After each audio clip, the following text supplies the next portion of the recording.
kita ke sesi pembelajaran Bahasa Melayu pada kali ini.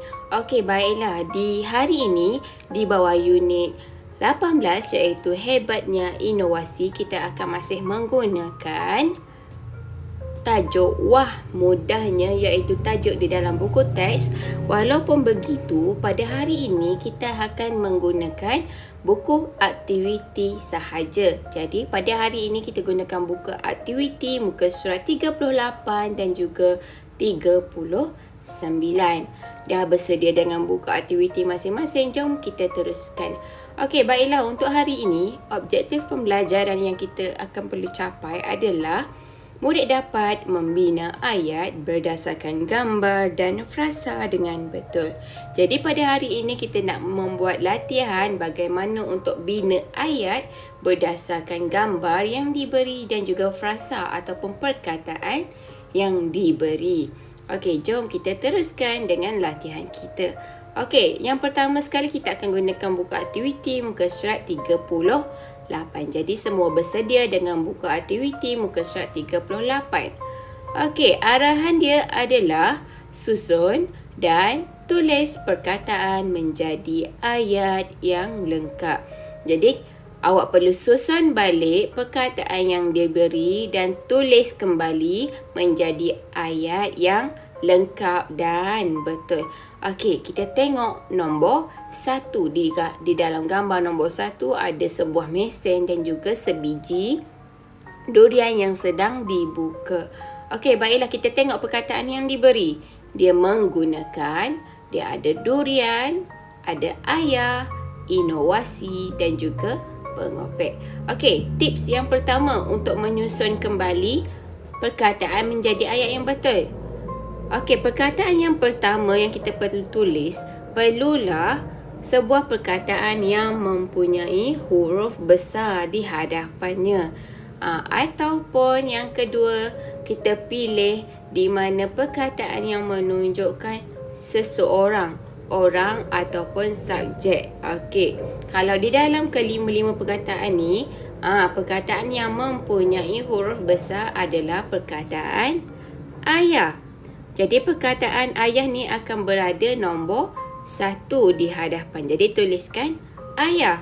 Kemudian yang kedua, selepas ayah ataupun nama orang ataupun menunjukkan seseorang, perkataan yang kedua mestilah perkataan yang menunjukkan kata kerja ataupun perbuatan. Sebagai contoh, ayah. Ayah ni sedang buat apa? Jadi kita letak ayah tidur, ayah memotong. Jadi di sini antara keempat menggunakan durian, inovasi dan juga pengopek. Yang mana satu menunjukkan perbuatan. Jadi perbuatan di sini adalah menggunakan. Jadi perkataan menggunakan ni akan berada di nombor 2 dalam susunan ayat. Ayah menggunakan. Ayah menggunakan. Jadi ayah menggunakan apa?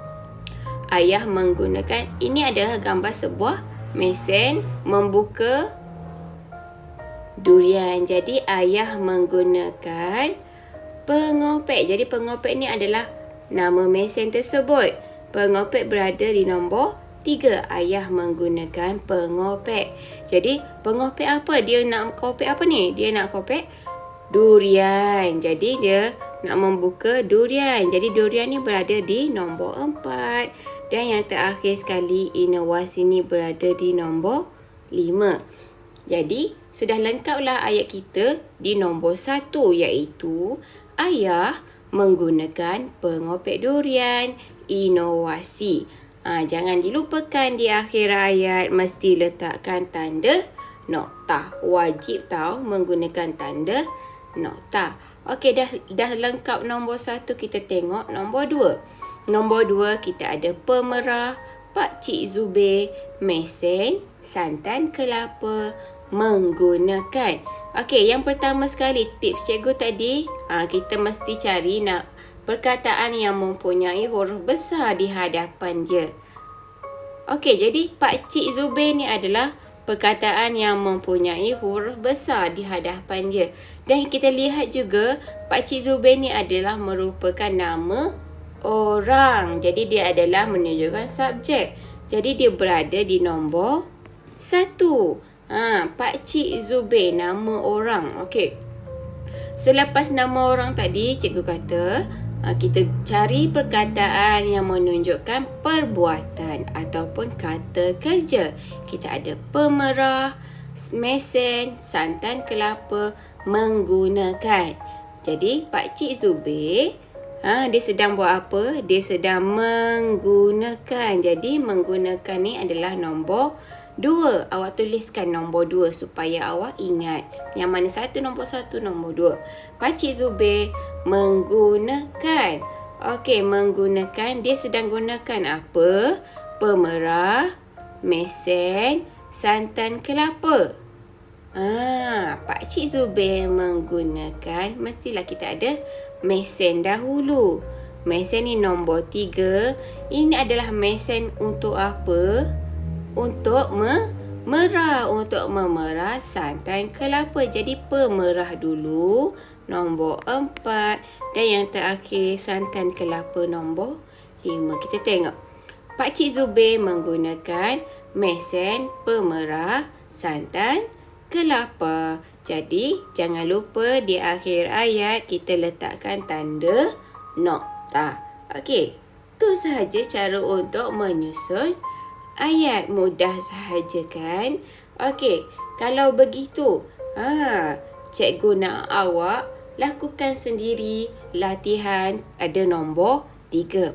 Kita ada makanan, kita ada kucing, automatik, mencipta, bekas, abang. Okey, sebagai contoh cikgu katakan tadi, yang pertama kita mesti cari perkataan yang ada huruf besar. Perkataan yang mempunyai huruf besar adalah abang. Okey, selepas abang, kita mesti cari perkataan yang menunjukkan kata kerja ataupun perbuatan.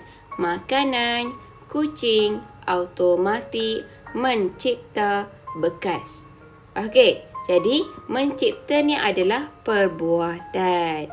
Okey, itu saja tips yang cikgu nak beri untuk awak lakukan latihan pada nombor 3. Jadi, awak cuba sendiri, kita tengok.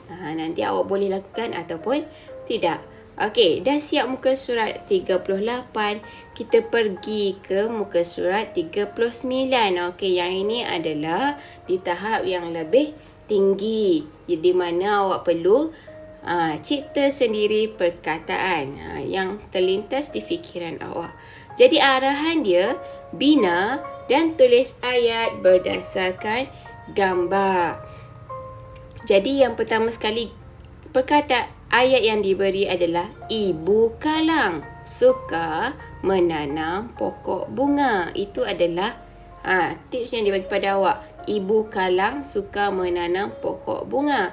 Jadi bila dia dah berikan awak nama orang di sini iaitu Ibu Kalang, jadi di dalam ayat-ayat yang seterusnya awak perlulah menggunakan nama Ibu Kalang.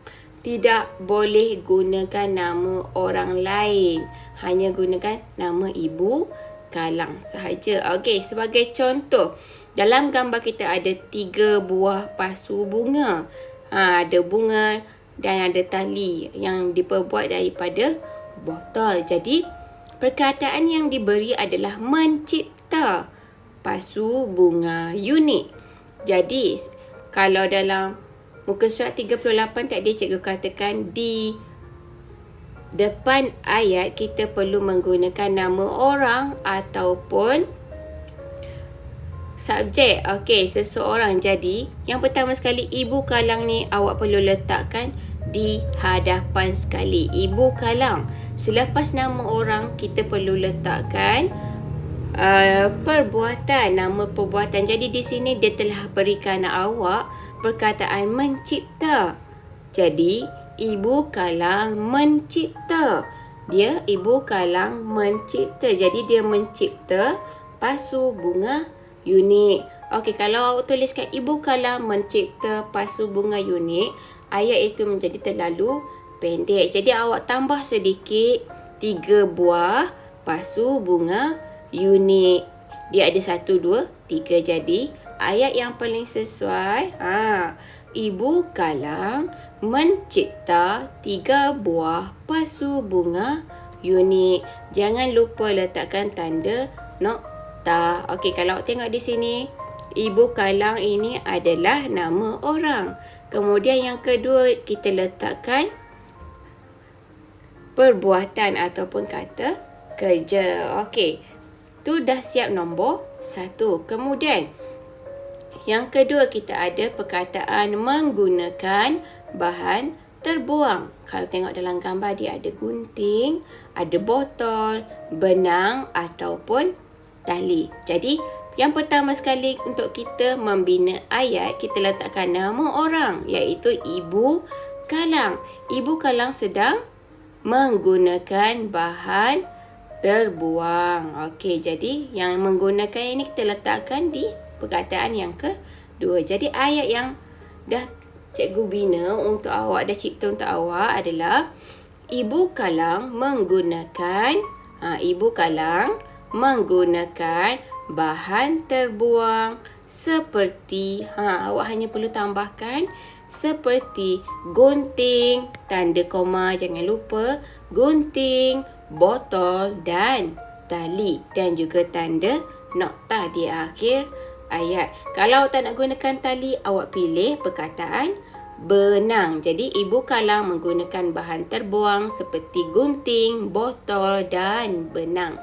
Okey, jangan lupa di awal ayat kita letakkan nama orang, dan yang kedua kita letakkan kata kerja.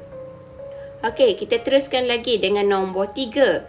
Okey, nombor 3, dia berikan awak gambar botol dan juga menanam pokok bunga.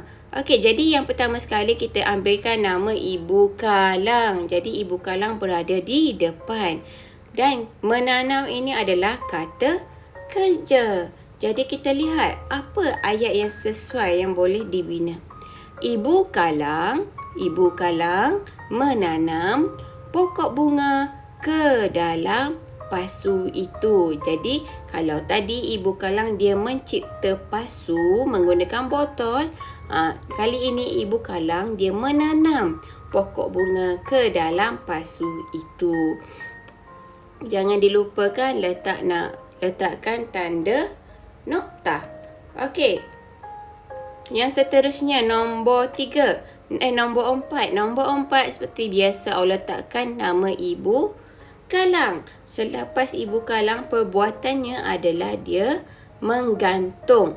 Menggantung apa? Dia menggantung pokok bunga yang telah ditanam di sekeliling rumah. Jadi ayat yang sesuai adalah Ibu Kalang, kita ambil nama orang, Ibu Kalang menggantung. Menggantung adalah perbuatan ataupun kata kerja. Jadi Ibu Kalang menggantung ketiga-tiga pasu kan? Ketiga-tiga pasu bunga di sekeliling rumah. Jangan lupa letakkan tanda nokta di akhir ayat yang ni. Ini pun sama, letakkan tanda nokta. Okey, dah siap dengan membina ayat. Jadi itu sahaja latihan kita pada hari ini. Cikgu harap semua murid faham dengan penerangan cikgu. Tidak terlalu pantas dan tidak terlalu lambat. Okey, jadi itu sahaja daripada cikgu. Sekian, terima kasih.